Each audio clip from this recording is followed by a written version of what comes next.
Hey YouTube. On the same week that Moog released Mini Moog, Numerical Audio released another subtractive synth that's also got audio unit support and MIDI polyphonic expression, MPE, just like Mini Moog. But unlike Mini Moog, it didn't get a whole lot of attention. So I figured I would give it some much needed attention because it deserves it. Like Numerical Audio has released a whole bunch of great effects.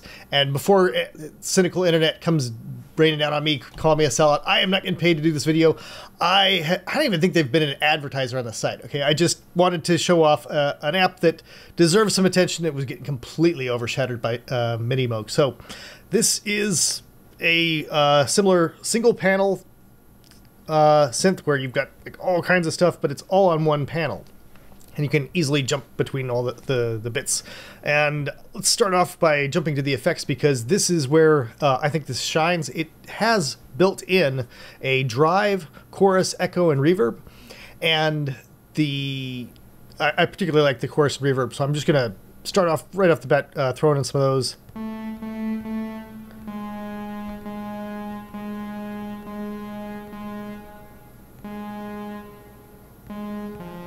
I think the reverb is great as a default, so I'll leave that as is, and begin to show off some of the other features in here, including this drive. Like,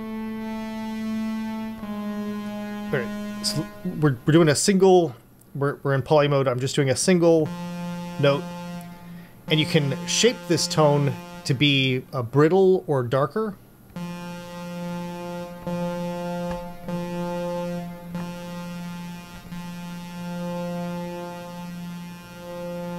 Which I think is a great, simple sort of coloring knob. Like, you know exactly what you're getting. You're getting a duller, darker sound or a brittle, brighter sound, depending on which way you go. I'm gonna pull that down just a little bit here now, because I want to also show off the unison, which has a built-in detune over here on the left.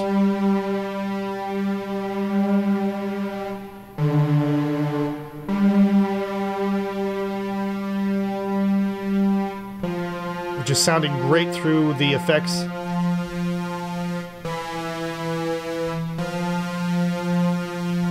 And right now we're just listening to a single saw, and we've also got the option to bring in a sub oscillator,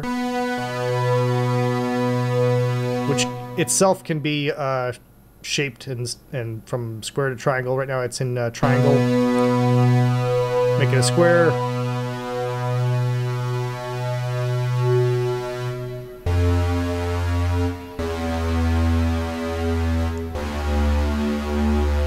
Like, I've changed 3 things and this already sounds super epic, right? I'm going to turn off unison for now. We'll probably come back to that because that amuses the hell out of me. But even in single note and poly, this is all sounding quite good. We've got an LFO that can do some relatively interesting things. We can send this LFO right here at the shape or the frequency of the oscillator. So in frequency mode, it'll be a FM modulator. And you can change that up to audio rate. Like right now, see this range is capping out at 10 hertz, but we can change that. And now we're in audio, and now it's probably in the thousandths of hertz. Yeah, you can hear the huge difference that makes.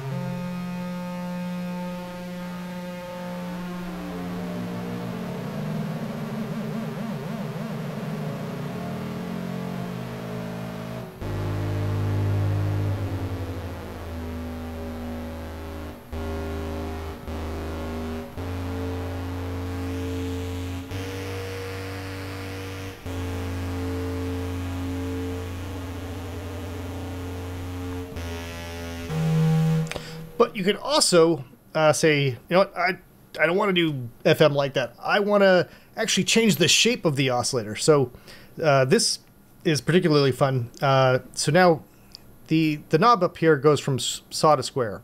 And by saying this LFO shaper by setting this to 1, I'm saying I want you to go all the way back and forth. So it will do that now. I'm going to change this back down to modulation range. And right now it's in a sine. So that's doing a smooth up and down motion. If you put it in a saw, it'll be a sharper up and down motion. But if we put that into a square, first I'll let you hear the saw. Like it's actually a very subtle effect.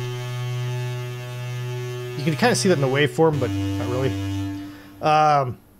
But if we put it into a square, it's going to go straight from, and if we have the shape to 1, then it's going to go immediately back and forth between square and saw.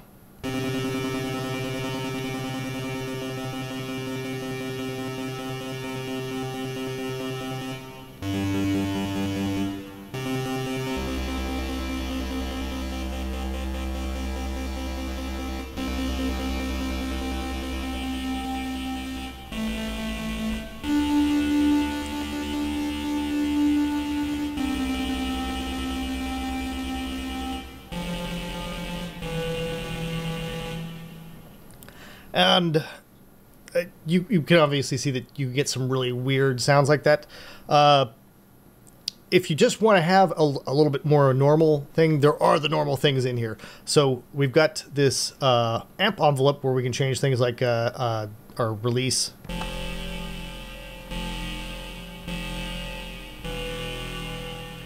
And we've also got a mod envelope that we can assign to things. So let's assign that to the cutoff.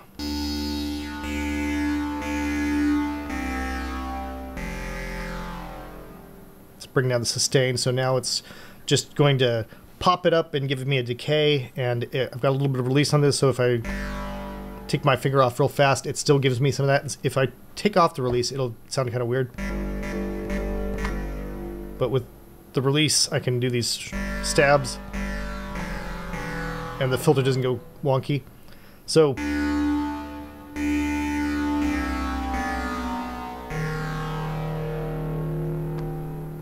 bring up the sub-octave range of the sub-oscillator.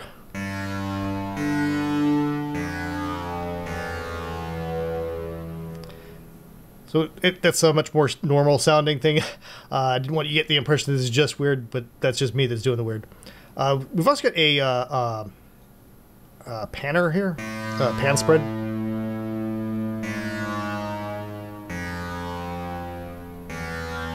So you hear how the notes are kind of bouncing around a little bit now?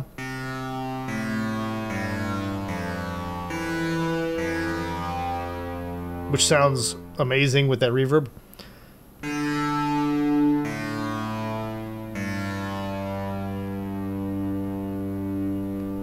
Let's bring in the unison again. And bring down that drive a bit.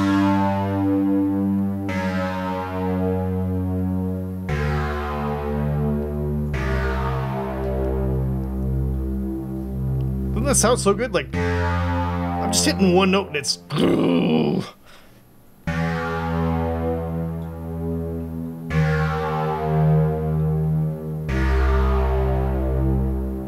Like, that could be part of like a simple sort of John Carpenter type theme. Really like that. The LFO has a fade-in option, so we could do something like set the LFO to affect the mode of the filter here. So it'll, by pushing the mode way up like this, I'm telling it to go between low and high pass. I'm gonna have to tweak this a lot because it's going to sound super weird at first, but with the fade-in, we make that a lot more gradual. Now we can tailor that. And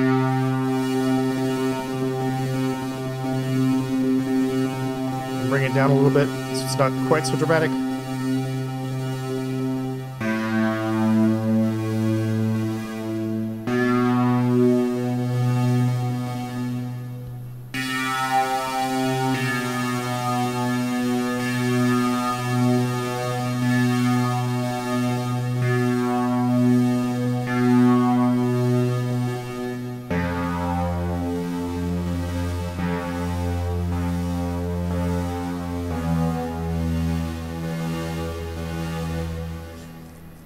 That's pretty interesting.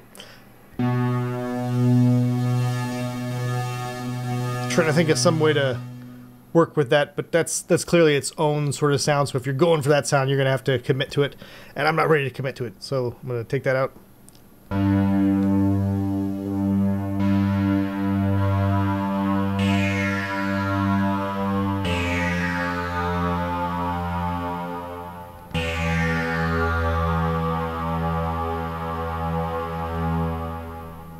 So right now we were in a square with a square sub. Let's try triangle with a saw.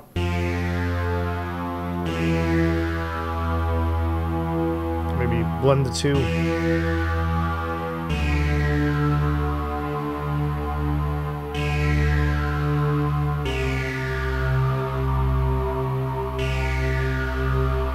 And we could also send the envelope at the pulse width modulator as a pulse width modulator, because right now we're not doing anything with the pulse width.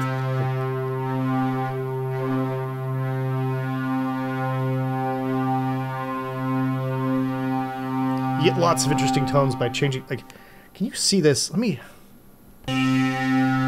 see this on the oscilloscope? Not really, because it's such a crazy sound. Let me try bringing it down.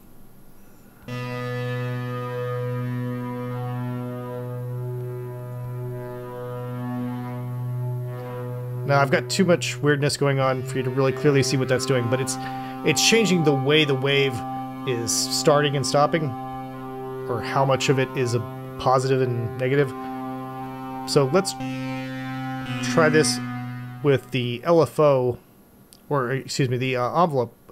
Oh, whoops, I'm going in the wrong direction. Envelope as pulse width modulator.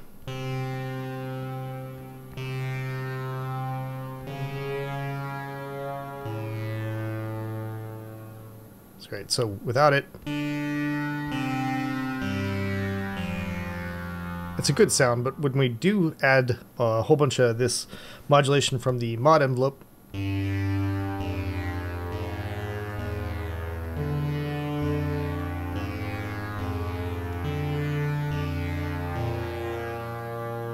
every single note is just a little bit different because of the, I'm not key tracking or anything like that, so it's just kind of,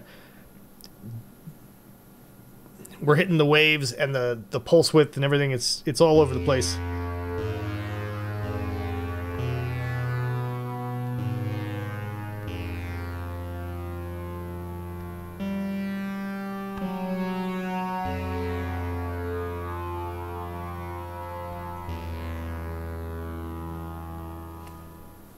It's really nice. Let's try that with unison. It's a little aggressive.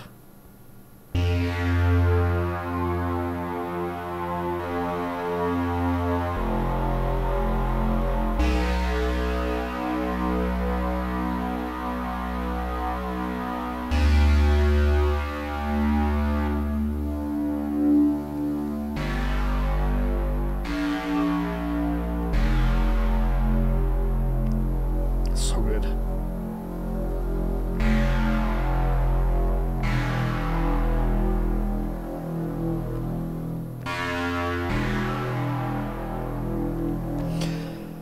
I hope you've enjoyed this video, and I'd like to point out, like, this is the part in the video where I thank all my Patreon patrons, and this is a video I should especially thank my Patreon patrons because they literally make this possible. If I were trying to get this funded by chasing after YouTube advertising dollars, I'd have to chase after YouTube views. And if I'm chasing after YouTube views, I'm gonna have to chase whatever's the popular app.